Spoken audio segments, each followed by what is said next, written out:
Where in the name of Jesus did I put the backup map? She pulled out a light and water bill, and the gate ticket the flight attendant had handed back to her before finding the map she'd laminated for purposes such as this. Here we go. Unfolding the map, she ran her finger down the line she'd drawn from the subway station to her cousin's loft on Spring Street. Not too far. She rotated the map, so she needed to head to the left. She flipped it around. No, her right.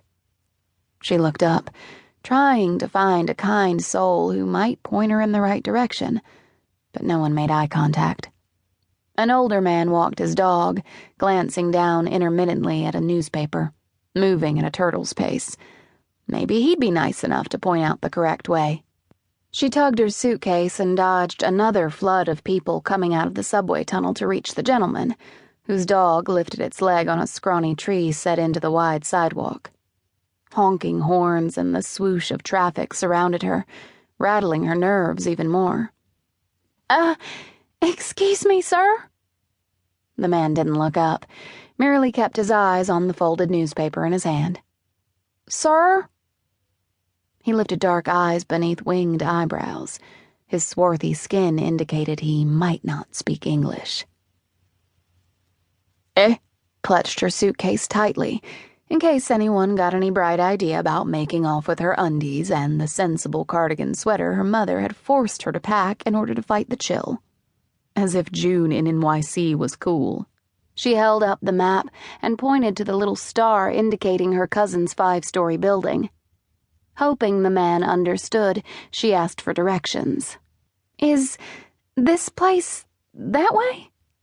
She stood facing Prince Street and jabbed her finger toward the right. "Or that way?" "Left." He took the map and turned it. "Dear." He pointed a thick finger straight ahead. "Oh, so it's straight ahead?" "Ja," he said, tugging the leash of the dog and handing the map back to Rosemary. He sauntered off without another word.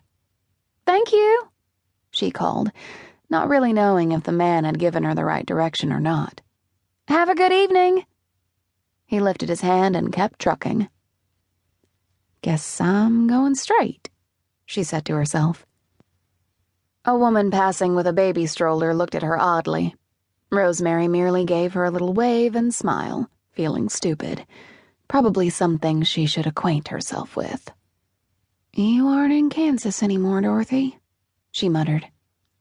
Squaring her shoulders, she set off in the direction the man had pointed, heading east, hoping like mad she'd run into Spring Street. The sun set hot on her shoulders, and trickles of sweat coasted down her back, dampening the back of her dress. But with each step she encouraged herself.